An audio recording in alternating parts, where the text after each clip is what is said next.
Back here at Greg Jennings. Greg, we're going viral. Ezekiel Elliott celebrated his touchdown by doing the DAC. So we're just calling it now. But that was the second best celebration of the weekend. Colts offensive lineman Quentin Nelson stealing the show by doing a keg stand celebration. Okay, his touchdown didn't count. There we go. The big You guys can't unsee something like that, can he? And yeah, the touchdown didn't count because they weren't able to punch it in, partially because they didn't have Quentin Nelson blocking. Right. I couldn't. This was a bizarre decision. I know. When the game, by the way, was still in the balance, they ended up blowing him out afterwards. But I'm like, wait, you're not gonna have your best run blocker in there because you want to let the fat guy get a touchdown. I get it, but just for the celebration, it was worth it. Yeah, I love it. Keep them engaged, man. Keep those guys fired up front. Yeah, Frank Reich showing a little bit of love for the big guys up front, no doubt about it. Colts ran all over the Jags defense yesterday. Nick Foles' first game back as well. All right, back to the Ravens and Texans. Not quite the quarterback battle that we had hoped for between Lamar Jackson and Deshaun Watson. Don't pin that on Lamar, though. He was lights out, threw for 222 yards, 4 touchdowns, another 86 yards on the ground. More than enough for Baltimore to top the Texans 41-7. The Be More Faithful showing their quarterback a whole lot of love, chanting MVP for Lamar. And teammate Mark Ingram couldn't agree more. The MVP front runner. If anybody else got to say something different about that, then come see me. Yeah. I'm right here in Be More outside the bank. If you got an issue with that, come see me. I'm about that. Big trust. Woo woo. Lamar Jackson in the flesh. Yes, sir. Big trust. No, I'm with you. I'm with you.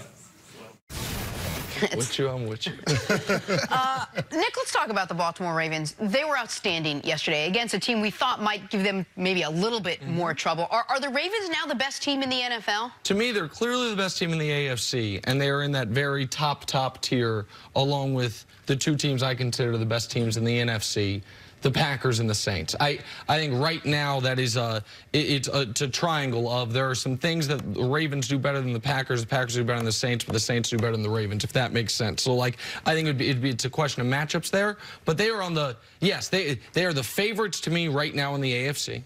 They are right now, I believe, the favorites to get the 1 seed in the AFC because I don't think the Patriots are done losing this year, especially with the offense the way it is. And so it is not just about Lamar, but so much of it is about Lamar Jackson. This was a team that was below 500.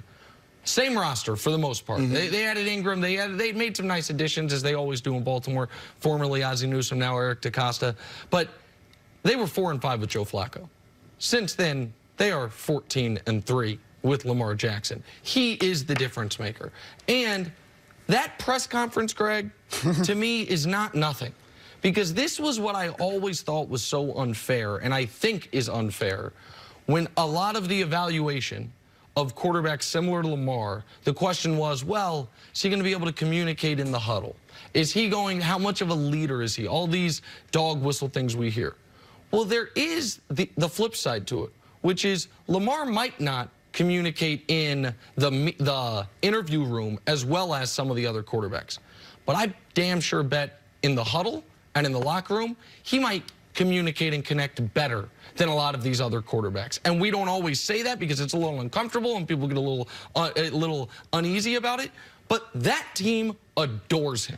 That team loves him, and that team wants him to succeed. And you can say that's true about all young quarterbacks, but it's not always true. Sometimes the young star quarterback is, you guys tell me if I'm wrong, but is set aside from the team. That he gets special treatment, he gets special privileges, he gets more opportunities than other guys otherwise would in order to keep their job.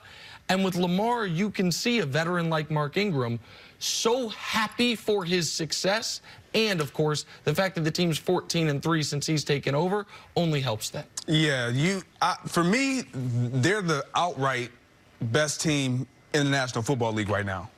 AFC, NFC, it doesn't matter. I feel like if you match them up on each side of the ball, all 3 phases, they will beat you. Any team you put out against them, their only 2 losses were to the Browns early in the season, to the Chiefs early in the season. And if you played those 2 teams right now today, I doubt that they would lose those games. And then you mentioned it not being solely about Lamar Jackson. I get it, it's a team game. This is about Lamar Jackson. Clearly, with them 14-3 since he's taken over at the quarterback position, his ability to just change the landscape of not only your team, your organization, how you move forward with him at quarterback. He says so much about, number one, Ozzie Newsome and what he saw outside of just football. Because you also mentioned his ability to communicate, not just in front of cameras, not to media, but to the guys in the locker room. Everyone at Louisville loved him. He had everyone in his grasp, listening to him, echoing everything that he said. He's doing the same thing with the Baltimore Ravens, and it's infectious. This is why that team is winning, because of Lamar Jackson. They're the outright best team in the NFL right now. They beat the New England Patriots, who's the best team, who has the best record in the AFC, and I believe that they would beat anyone in the NFC. Well, here's the thing, and I know, Nick, you don't like to put a lot of stock in the quarterback record, but I do think it's relevant because you have seen a shift in this team in terms of how they're trying to play and how they're trying to win games, and a lot of it is oriented around their quarterback, especially in the running game. It's hard to account for the quarterback as the lead runner, but that's why Lamar Jackson is in the top 10 in rushing, just because defenses haven't been able to figure it out. But the thing that makes this offense challenging is the development that Lamar Jackson has made as a passer from the pocket. I talked about it a little bit earlier, but 3 of his 4 touchdown passes were from the pocket yesterday. So when you have your quarterback operating with that level of efficiency in the passing game from the well, like you're always going to be tough to defend. So, yeah, the Baltimore Ravens, the statistics that we've seen being the #1 scoring offense in the NFL, that's not smoke and mirrors. That's the reality of who this team is. And credit to John Harbaugh and Ozzie Newsome and Eric DeCosta for having the conviction to roll with Lamar Jackson and turn over the keys to the franchise to him. But I think something that's the perfect example to reiterate Nick's point about how Lamar Jackson communicates with his teammates is what he said last year when he took over the team. And they got to win, and they asked Lamar Jackson, how does it feel knowing that this team is now your team? And I thought he had a brilliant response. Yes. He said, it's not my team, it's our team. And we decide collectively what kind of season we're going to have. When your quarterback, which is a leadership position by nature, has that type of mentality, that bodes well in terms of the team's overall success. Do you remember the narrative when Lamar Jackson first joined the Baltimore Ravens? We talked about whether they were going to try to change his game, whether he was ever going to be a really good pocket passer, whether he was susceptible to getting hurt with all the running. And yet he went out in the offseason, he put on 20 pounds of muscle. He really obviously worked on his throwing game and his accuracy. He's almost a different player this year. Is he the best player in the NFL right now? There's only one player in the league this year who's playing as well as him. It's Russell Wilson. So, like, if that makes you the best player, then the answer is yes. If best player is more of a hypothetical conversation, if you were starting a franchise with anyone, who would you pick? I'd still take Mahomes over him. I still think Russell Wilson and maybe even Deshaun Watson. I love Deshaun, and Deshaun, to me, is doing it under far more difficult circumstances because of teammates and coaches, most notably, in Houston compared to Baltimore. But, Jenna, your point, so, yeah, I mean, he's top 2. He's playing as well as anyone other than Russell, and some could argue better than Russell. But your point about the narrative about him when he got to the team, hell, the narrative about him after the playoff game.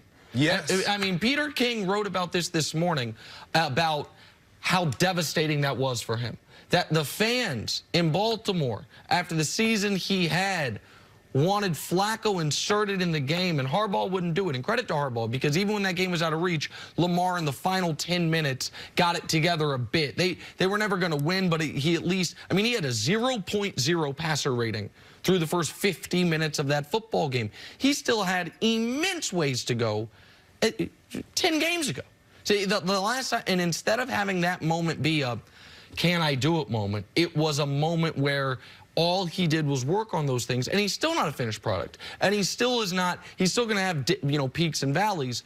But to see that, to me, is spectacular, because I know there are a lot of people going into this year that didn't like Baltimore because they thought the Chargers revealed the secret, that everyone was going to do what the Chargers did, play 7 defensive backs, make him throw the football, and then he hung a perfect passer rating on Miami to start the season, and it changed the narrative on him. Yeah. We talk about Dak Prescott being surprised what he's done. Lamar Jackson, I am more than anyone possibly, I doubt more than anyone, surprised because his ability to take all this information, have an offseason, put on weight, throw the ball, and become more accurate, and just become a student of the game from a quarterbacking perspective, it speaks volumes about him. I don't know about that football stuff. I can put on weight very easily in an offseason. I don't even know why that's such a big deal. Coming up, are the Eagles in danger of missing the playoffs? That's next. This is First Things First.